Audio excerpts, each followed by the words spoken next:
Hello and welcome to our next video. This video is all about the full moon and what is so special about a full moon. So without further ado, let's get right into what this video is about. So we're going to look at what a full moon symbolizes, how a full moon occurs, and how we use the energy of a full moon. So what does a full moon symbolize? So we're now at the peak of the cycle. We began the new moon cycle. We moved through our waxing phase of the moon all the way through the first quarter moon, and now we've arrived at a full moon. It's the part of the cycle that gains the most attention, mostly because people love to photograph a full moon, love to point it out. You know, everybody notices a full moon. So it's the part of the cycle that really gets all the attention.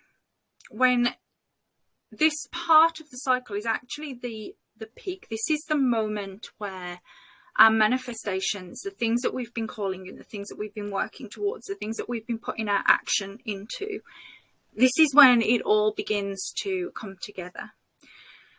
A lot of people use a full moon for releasing. The way I like to use the full moon is for gratitude. We can release during the waning part of the cycle, but this is the part of the month where we really show gratitude for all of the things that we've cultivated, all of the things that we've manifested, all of the goodness that has come our way during this cycle so far. And even if the thing that we've been asking for hasn't quite manifested yet, or we're experiencing challenges with that manifestation, also being grateful for those challenges, because those are what are going to make us stronger. They're going to make us set better intentions, more clear intentions. They're also going to help us to work through any limiting beliefs, any work that needs to happen on the inside, that happens sort of in an emotional level or a mental level, that we need to do in order to move forward. Sometimes we can't manifest something because we don't truly believe that it can be ours, or that we're worthy of the thing that we're asking for. So sometimes the challenges that are coming our way, we should still be grateful for, because they're going to be what clears the blockages, what helps us move past these old beliefs, this, negative thought process that we've been carrying probably for decades. So when we get to the full moon, this is what I would say is the most important part. We'll get to the releasing part in another video, but for now, we're going to find our gratitude. So how does a full moon occur? So this is the more technical stuff. This is the astrology or the astronomy part of how a full moon occurs. So this is when the sun and the moon are in opposition to each other. So if you remember, we began the new moon, the new cycle, with the sun and the moon coming together. They've now parted that far that the sun is in its original, not quite original position. It will have moved a few degrees, but it's doesn't go very far very quickly, whereas the moon has already moved all the way to the opposite side of the zodiac. So it's what's known as an opposition. Oppositions can feel a bit like a push and pull of emotions. It's about finding the balance, and this is where we need to drop into that gratitude. It can be either a rush of excitement that our manifestations are here, or it can feel a little bit like of a disappointment that they haven't happened yet. But we need to find the balance in those emotions. Our ego, our outer self, is going to be a little bit in conflict, not quite as heavy as a square, but there's going to be a little bit like toing and froing from our emotional body to our physical body. So this can feel a little bit indecisive, almost a little bit like we're fighting with ourselves. So always remember that we're trying to find that equilibrium. We're trying to find a place where we can find our gratitude, despite what's happened, in spite of what's happened, whether that what's happened you're deeming as good or bad, negative or positive, it doesn't really matter. What we're trying to do is find gratitude for our experience. So again, this is how we're going to lean into this energy. So we want to make our gratitude practice strong.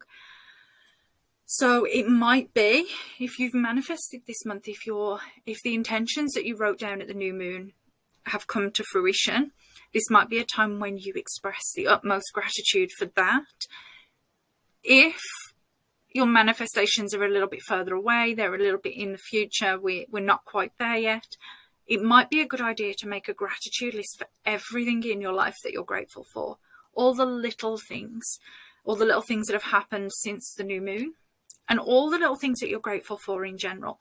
It's a really good practice to have where we really think deeply about the things that we're grateful for, even if those things are, having a roof over our head or having clean water to our taps. Whatever those little bits of gratitude are, feel them, because when we cultivate our gratitude, the universe listens. If the universe knows that we can be grateful for everything, then the universe will give us more. It will show us more. It will give us more things to be grateful for. So this is a really good way of tuning in to that energy and making sure that we're coming from a place of true thankfulness for everything that is in our lives already. I use an analogy with you guys that have been working with me for a while, know that I have said this to you in the past. Those of you that are new to me may have heard this previously in some format, but it would be like being given a gift, or you've worked really hard on not being given a gift, but you've worked really hard on choosing a gift for someone, and you hand it to them knowing that it's something that they've wanted for a long time. It's something they've asked for, and you've worked really hard to find it. You've handed it to them, and they look at it and go, that's great, what's next? And just show no gratitude, no thankfulness, barely any even acknowledgement of that thing being in their life now.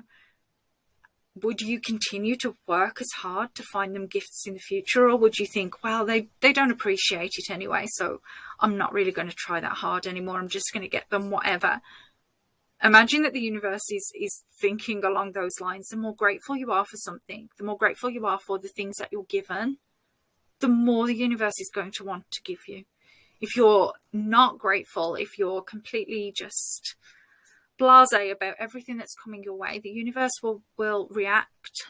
I say react like it's reacting to, but the energy that you're giving off won't materialize more things. It will put blocks up to more of the good things that are coming your way. So the more we lean into gratitude, the more we open that door, the more we open those floodgates for more good things to come towards us. So start writing those gratitude lists, and I will catch you in the next video. Thank you for joining me here for this full moon video. I will catch up with you for our next video, which will be the waning gibbous moon. We're already at the peak of this cycle. We're on our way back down, and I will see you then. Bye.